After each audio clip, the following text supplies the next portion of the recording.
dúvida, tanto em pessoas que já estão nesse meio do mercado financeiro, quanto nos investidores também, né? Sim. Foi boa a sua explicação. E aí, até entrando um pouquinho na parte ali de risco e retorno, né? A gente vê muito que empresas ali que emitem crédito privado ou CDBs de bancos menores, eles acabam dando um retorno muito grande, mas com um risco muito grande também, né? Sim. E aí, como que a gente faz para mitigar risco e retorno na hora de fazer ali a alocação em títulos de renda fixa? Tá legal. Na escolha. Boa pergunta.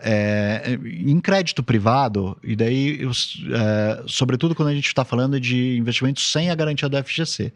Então, aqui, debêntures incentivadas, CRI e CRA principalmente. Então, esses são os principais investimentos de crédito privado que o investidor hoje tem acesso, que não tem garantia do FGC e se tornaram muito populares, sobretudo porque são isentos de imposto de renda.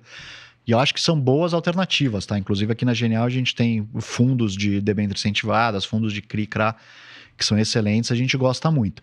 Mas a primeira recomendação aqui, que é fundamental, é diversificar. Você tem que pulverizar. Se você vai ter ativos de crédito privado na sua carteira, sem garantia da FGC, você tem que pulverizar muito.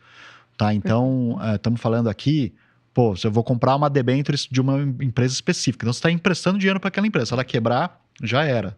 Muito provavelmente você vai perder seu recurso, ou então vai ter uma recuperação judicial que vai reorganizar aquela dívida, o prazo da debênture pode ser aumentado. Então, você está com o seu patrimônio em risco. Então, é pulverizar. Tá? Então, a primeira coisa, um emissor, de repente, vai ser 1% da sua carteira. Entendeu? Vi aqui uma debênture que achei legal, está numa taxa boa, vai render mais do que o tesouro, porque senão ninguém aplicaria. Então, ela tem que render mais do que o tesouro. Mas você tem que sempre, primeiro, faz uma pulverização. Então, cada emissor vai ser, se você for um investidor conservador, 1% da sua carteira, 2% da sua carteira. Se você for um investidor um pouco mais arrojado, um pouco mais, mas também não pode passar muito disso. Então, a primeira questão é sempre pulverizar muito. Você pode usar fundos para fazer isso a seu favor. Por exemplo, se você compra uma debênture incentivada e fala, vou seguir essa estratégia de pulverizar, cada uma vai ser 1% da minha carteira, às vezes dá muito trabalho, você tem que comprar um monte de papel, então você vai ter que analisar várias debêntures diferentes. Então, às vezes, um fundo de debêntures incentivadas entra super bem aí, que você compra um fundo de investimento e o fundo tem 60 debêntures dentro dele. Então, é um jeito que o investidor pode fazer um fundo de CRI, que são os fundos imobiliários listados na bolsa que investem em CRI, que chamam fundo de papel. Então, é outro jeito de você pulverizar. Você comprou um fundo de CRI, você está comprando 60 CRIs, 50 CRIs. Então, essa questão da pulverização, sempre lembrar que tem risco, então tem que avaliar quem é o emissor. Essa é uma empresa boa, sólida, tem um rating AAA. Então, sempre fazer essa avaliação, mas, sobretudo, acho que a principal dica é essa da pulverização. E na questão de CDB, LC e LCA, daí você já tem uma garantia do FGC por trás, até 250 mil. Acho que isso aumenta muito a segurança do investimento. O FGC é uma garantia bastante robusta. É hiper prático de utilizar também. Hoje o FGC ele criou um aplicativo que quando acontece algum evento que você tem que acionar o FGC, você vai fazer isso por um aplicativo. Então, eu acho que isso adiciona muita segurança, tá? Então, eu acho que você tem um conforto muito maior em fazer CDBs de bancos médios, bancos pequenos, se você ficar dentro do FGC. Daí, a dica que a gente dá é, lembra que você tem que fazer uma aplicação num CDB para ficar dentro do FGC, você tem que levar em conta que ele vai render até o vencimento. Então, às vezes, eu vejo gente, vou pôr 250 mil no CDB desse banco aqui, e daí você passou um dia, aquele seu rendimento já está fora da FGC se acontecer alguma coisa com o banco. Então é só ter esse cuidado de você também estimar quanto que esse investimento vai render até o vencimento. E daí você sabe quanto que você pode colocar e ficar dentro do FGC. Tá? Mas a gente até tem uma live, é um pouco antiga, mas tem uma live no nosso canal com o Daniel Lima, que é o superintendente do FGC. E daí, para quem tiver dúvida, a garantia da FGC é robusta mesmo, vale a pena contar com ela. Tem uma live que eu até fiz com ele, que está no nosso canal, quem filtrar aí no nosso canal do YouTube por lá, FGC, vai ter uma live que a gente fez com ele também, ele tira várias dúvidas sobre o funcionamento do FGC, então acho que é uma garantia bem robusta.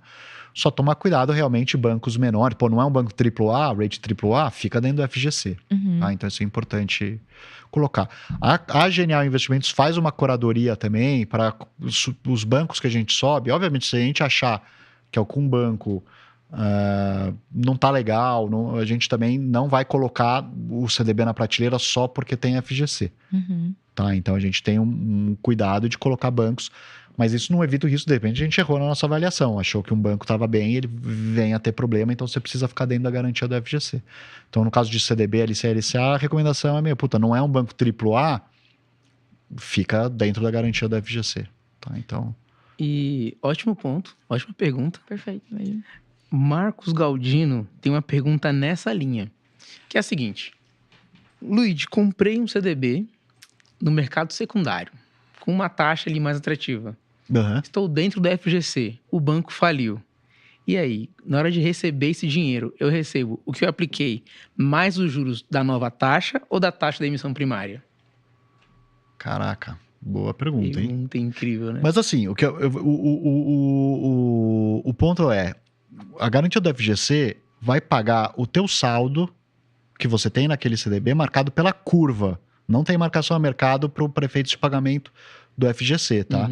Então eu acredito que ele vai receber o saldo que ele tinha marcado na curva, que é o saldo que ele vê quando ele acessa a plataforma. Ele vai receber aquilo. Ele só fica sem rendimento da data da liquidação do banco até o FGC pagar, que pode ser 1 mês, 2 meses, isso ele fica sem rendimento. Mas o saldo que ele tinha naquele CDB, independente se ele comprou no mercado primário ou secundário, é o saldo que ele tem do papel marcado na curva. Então ele vai receber aquele saldo que ele tinha naquela data da liquidação do banco. Até teve um caso interessante do último evento de quebra de instituição financeira, que acho que era uma financeira que chamava BRK, se eu não me engano. Sim. Ela quebrou acho que em 2023, 2022. E muita gente tinha investido em CDBs pré-fixados dela na época do Covid, que o juros estava baixíssimo. Então muita gente tinha aplicado em CDB dessa financeira, por exemplo, CDB de 5 anos a 8% ao ano. Uma taxa que na época, quando a Selic era 2, parecia boa.